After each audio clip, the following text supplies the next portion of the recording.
Hello everyone, welcome to MN Edusolutions class. First of all, I would like to welcome all of you. This is my first video in ICSE. So today I am going to take classes of biology for ICSE Standard 8. Today we are going to study about transportation in plants. Before that, I would like all of you to subscribe my channel and share it. Okay, so first of all we can see what is transportation. Why do we need transportation? What is its function? So all of you know that transportation means movement or moving things from one place to another. That is known as transportation. In social studies you have studied about transportation, its uses, its effects, different things. So here in science we are going to study about the need of transportation in plants. What are the things that are transported in plants? All of us know that plants are known as the producers of the living world.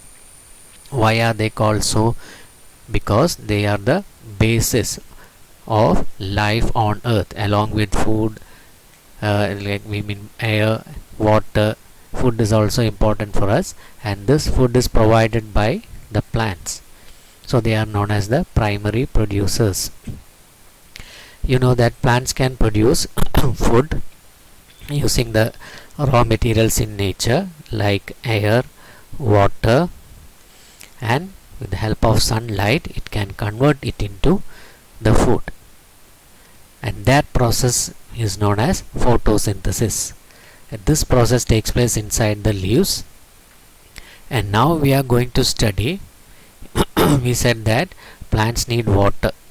From where do this water reach the leaves? What is the process behind it? Which are the main parts behind it? That is what we are going to see today. So in order to reach the water from the soil to the highest part of the plant in the leaves, many different parts are, or the things are working behind it. So let us introduce what are these structures. Okay, and not only the conduction of water, plants also store food in different parts of its body after utilizing the food that it requires, and the excess food is stored in different parts like roots, stem, fruits, etc. Okay, so what are the types that is used to move this food from leaves to other parts? That we will also see in this chapter. So the main structures which are responsible for the transportation of water, minerals, and all these food materials from one part to another, they are commonly known as the vascular bundles or vascular tissues. Okay, so they are commonly known as the vascular tissues, which is responsible for the transportation of water, minerals, and food produced by the plants. Now we will be seeing one by one which are the different vascular tissues. Vascular tissues can be divided into two. One is the xylem and the other one is the phloem. Xylem is that part of vascular tissue which is responsible for the transportation of water and minerals. Okay, vascular tissues, first one is the xylem. Xylem is responsible for the conduction or transportation of water and minerals from root to different parts of the plant. Okay, in order to remember it easily, we all know alphabetical order. In that W, X, Y, Z, we studied the alphabet W, X, Y, Z. So water stands for xylem, WX. You can remember it like that. W, water, X for xylem. So vascular tissues which is responsible for the conduction of water is xylem, as well as minerals also. Phloem is responsible for the conduction of food that is prepared in the leaves to different parts of the plant for storage, as well as when the plants require it, it will again take from the stored part to the required areas.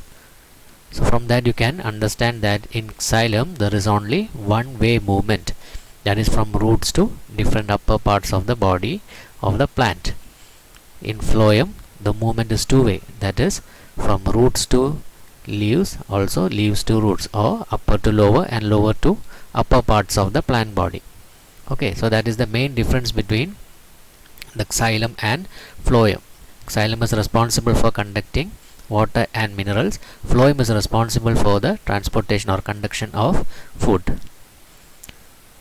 Okay, now let us see about what are the structures of these two vascular tissues. Xylem. First we will study about xylem.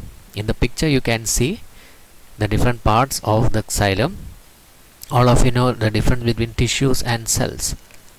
So xylem and phloem, they are known as the vascular tissues. They are called tissues because you have to know what is the definition of a tissue. A tissue is a group of cells which work together to perform a particular function. And as the name suggests, this xylem as well as phloem is a tissue because number of cells join together or work together to do a particular work. Let us see what are the different cells which make up xylem and phloem. First we will study about the structure of xylem. Xylem is made up of two cells which are known as the xylem tracheids and xylem vessels. In the right hand side you can see the picture of these two. Here you can see the shape of the xylem tracheids, which is elongated or spindle shaped. Okay, these are thin elongated spindle shaped cells and they have thick wall, and these walls have perforation. Perforation means small holes on the walls of these tubes, tube-like structures. And these tube-like structures form a continuous network in the plant body which carries water and minerals from roots to upper part of the plant. And the processes that is involved in the conduction or transportation of water as well as the minerals, it is by osmosis and diffusion. We will study in detail what is the definition or what is osmosis and what is diffusion. As I already told you, xylem allows only one-way movement of substances. So again, let me remind you, xylem is made of two types of cells. They are tracheids and vessels. These are formed of dead cells which are long, thin and elongated, and these cells form a continuous network in the plant body from top to bottom, and xylem allows only one-way movement. Next one is phloem. Phloem, unlike xylem, is a living tissue. It consists of living cells called sieve tubes. Okay, it is living. It consists of living cells called sieve tubes. As already told, phloem allows two-way movement of substances. Okay, now we have understood what are the structures responsible for this transportation. Next we can see the structure of the root, part of the root from where the water is absorbed and taken to different parts of the plant. So you have studied about different types of roots. There are fibrous roots as well as tap roots. Here we can take the example of fibrous root. In the diagram you can see a fibrous root have a main root from which some small branches arise, and these branches are known as the lateral roots, and these lateral roots again will have small endings or small branches which are known as the root hairs. Okay, so the root has, or the fibrous root particularly we are studying here, fibrous root have a main root from which small branches arise, and these branches are known as the lateral root, and lateral root also has certain small branches which are known as the root hairs. It is this root hair which is responsible for the absorption of water from the soil. Okay, so close to it you can see the structure of root hair. Root hair is also a cell. It has a cell wall, cytoplasm, nuclear membrane, nucleus, everything that a particular or a typical plant cell has, and these root hairs are the extension of these root cells. Okay, so root cells have certain extensions which are known as the root hairs, which is the main part which is responsible for the absorption of water from the soil. Not only absorption of water, along with the water it will take in minerals also. So let us see what about the structure of root hair. So root hairs are the outgrowing parts of the outer root cell. It contains a concentrated liquid which is known as the sap, cell sap we call it. It has a concentration more than in the surrounding soil. Concentration means it may have salts or different things, but for your kind information I will compare it with the concentration of water. Okay, it is easy to study, so we will say that the root hairs will be having less amount of water when we compare it with the surrounding soil area. So what happens is water will move from the surrounding soil into the root hairs by the difference in the concentration of water. Okay, so this movement of water particles or water molecules from region of higher concentration to region of lower concentration through a semi-permeable membrane. Root hair, already told you, it has a nuclear or cell membrane, and this cell membrane is considered to be semi-permeable. Semi-permeable means it will not allow all the substances to pass through it. It will allow only certain substances to pass through it, and those particles include water and minerals. That is why that cell membrane is known as the semi-permeable membrane.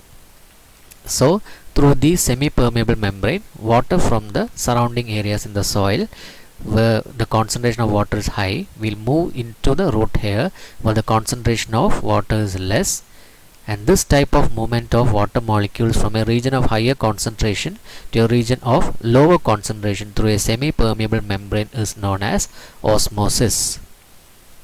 Okay, that process is known as osmosis. Now let us see what is the speciality of root hairs. The root hairs, we know, are suitable for absorbing water from the soil.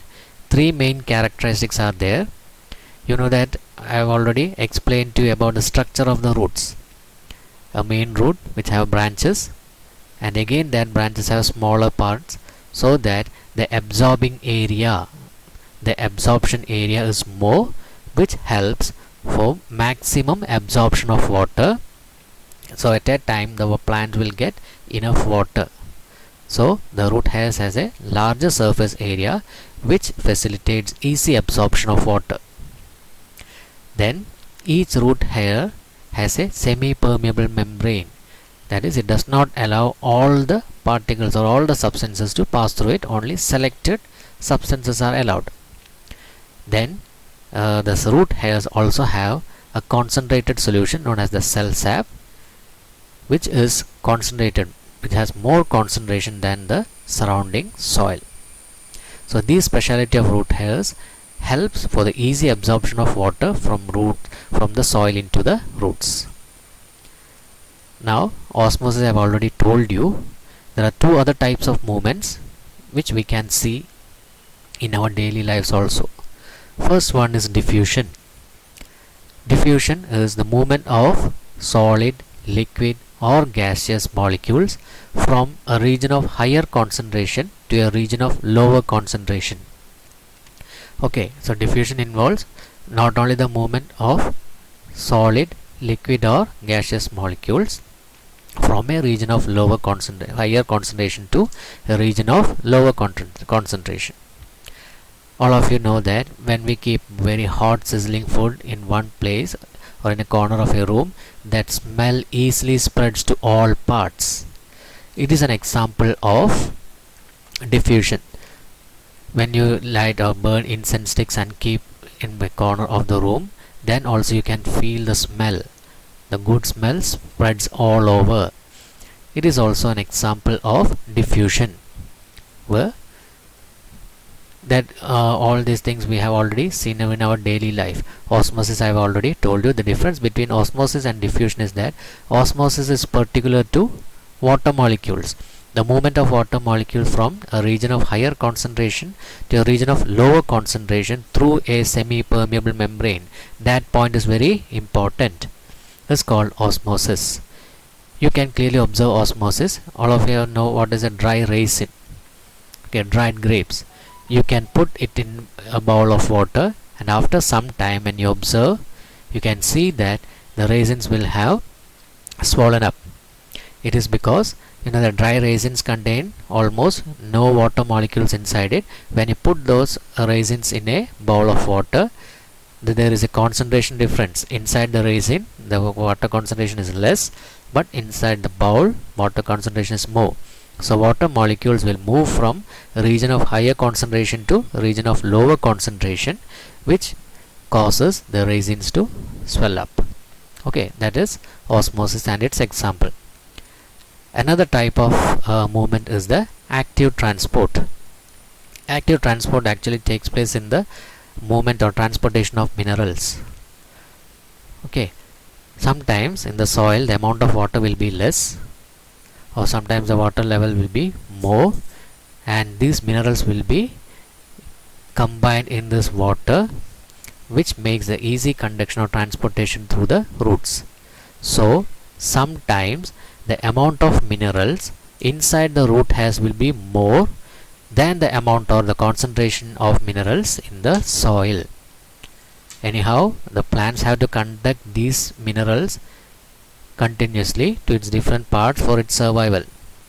So in such cases where the concentration is more in the root hairs, still it has to take in the minerals.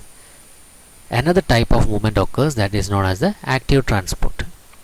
So active transport is a type of movement in which utilizing or using the energy, transportation of substances are taking place. So utilizing energy, the transportation is done from one part to another, that is from a region of lower concentration to a region of higher concentration. Just opposite is taking place. You are moving against the concentration, so it requires energy. That type of movement is known as the active transport. This type of transport takes place mainly in the transportation of minerals. Hope you have understood till here. The next part I will be covering in my next video. Till then, have a good day.